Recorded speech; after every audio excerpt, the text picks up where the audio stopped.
Со наследен долг од речиси 820.000 евра, со енормно зголемени цени на нафтата и на резервните делови за неопходната механизација, а најмногу од се, со дури 5-кратно зголемените фактури за струја, Прилепски комуналец само во последниве 2 месеци успеа да исчисти над 10 големи диви депонии кои не биле чепнати во последниве 2 години.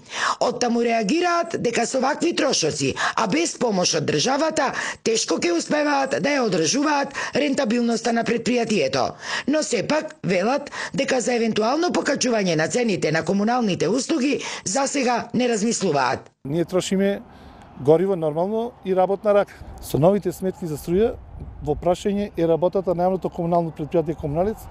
Многу голема количина на средства трошиме на електричната енергија и како што реков за другите работи, наместо да работиме за тековното, да ја користиме за тековно работење. Најмалку за 5 пати се зголемени. Последната сметка е негде околу 800.000 денари. Нафтата, меѓутоа и резервните делови. Ние имаме многу возила. Со секој дефект ние мораме да го санираме. И резервните делови, цената на резервните делови е покачена.